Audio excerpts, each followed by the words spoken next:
और इसी बीच बड़ी खबर, बिहार में फिर रोजगार की बहार। जल्द होगी 1 लाख शिक्षकों की बहाली। TRA-4 के तहत जल्द ये प्रक्रिया शुरू होगी। बहाली प्रक्रिया जल्द शुरू की जाएगी। राज्य की महिला अभ्यर्थियों को आरक्षण का लाभ मिलेगा। जेडीयू ने एक्स पर पोस्ट कर जानकारी दी है और पोस्ट की वो तस्वीर भी समाप्त की टेलीविजन स्क्रीन पर। बिहार वासियों के लिए बड़ी खुशखबरी है, जहां जल्द 1 लाख शिक्षकों की बहाली शुरू होगी। TRA-4 के तहत जल्द ये बहाली प्रक्रिया शुरू की जाएगी। राज्य की महिला अभ्यर्थियों को आरक्षण का लाभ मिलेगा। जेडीयू ने एक्स पर पोस्ट कर इसकी जानकारी दी है। बड़ी खबर इस समय आपकी टेलीविजन स्क्रीन पर, और रजनीश हमारे संवाददाता ज्यादा जानकारी के साथ फोन लाइन पर जुड़ रहे हैं। रजनीश, रोजगार को लेकर सरकार ने जो अपनी घोषणाएं की थी उसको अमली जामा पहनाना अभी से शुरू कर दिया है। 1 लाख भर्ती प्रक्रिया। बिल्कुल, देखिए लगातार इंतजार कर रहे हैं लाखों अभ्यर्थी की। TRA-4 का विज्ञापन कब आएगा, कब बहाली शुरू होगी, तो निश्चित रूप से पहले से इशारा दे दिया गया सरकार की तरफ से, लेकिन अब ऑफिशियल जानकारी भी धीरे धीरे मिलने लगी है। और बता दें आपको, इससे पहले शिक्षा मंत्री ने भी कहा था, और आज जेडीयू के जो ट्विटर हैंडल है उससे ये जानकारी दी गई है कि लगभग 1 लाख वैकेंसी TRA-4 में आएगी और इसको लेकर तैयारी शुरू हो गई है। जो महिला आरक्षण की बात कही गई थी, जो बिहार में लागू हुआ है फिलहाल, ये TRA-4 में आपको देखने को मिलेगा। यानी 35% जो आरक्षण का लाभ मिलेगा ये महिलाओं को सीधे मिलेगा TRA-4 में।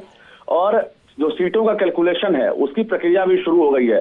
तो 31 तारीख के बाद तमाम जो जिला शिक्षा पदाधिकारी हैं वो खाली पड़े हुए पद, वर्तमान टीचर्स की संख्या, स्टूडेंट और टीचर का रेशियो, और इसके साथ साथ जो हेडमास्टर और हेड टीचर के जो खाली हुए पद हैं उनको कैलकुलेट करते हुए शिक्षा विभाग को सूची भेजेगा जिला। उसके बाद जो है शिक्षा विभाग की तरफ से आयोग को रोस्टर जाएगा, तब जाकर ये विज्ञापन जारी होगा। यानी 15 अगस्त के बाद कभी भी TRA-4 का विज्ञापन जारी हो सकता है। जी, लेकिन इसका ख्याल रखना होगा क्योंकि इसी साल चुनाव है और ज्यादा वक्त बचा नहीं है, तो फिर जो आचार संहिता लगती है उससे पहले ये वैकेंसीज आनी होंगी, और इसको ख्याल में रखते हुए जो विज्ञापन जारी करने की आप बात कर रहे हैं वो जारी होगा।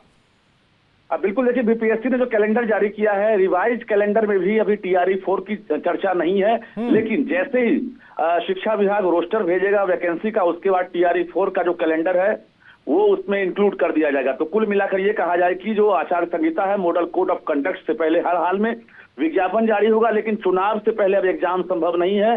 विज्ञापन जारी होगा और जो अभ्यर्थी है उन्हें तैयारी करने का मौका मिलेगा। चुनाव के बाद ये परीक्षा संभव दिख रहा है। जी रजनीश, चूंकि रोजगार बहुत बड़ा मुद्दा भी रहा है, विपक्ष लगातार इसको लेकर सरकार को घेर रहा था, और सरकार ने अब अपनी मंशा जाहिर कर दी है कि रोजगार के जो मसला है, यानी कि युवाओं के भविष्य का जो मसला है, उसमें सरकार अब युवाओं के साथ है।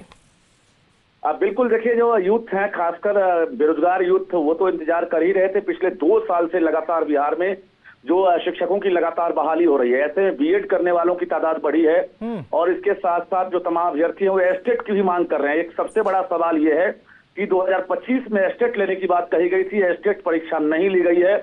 अब भी ये असमंजस की हालत है कि आखिर विज्ञापन से पहले सरकार एस्टेट लेगी कि नहीं, क्योंकि शिक्षा विभाग ने बिहार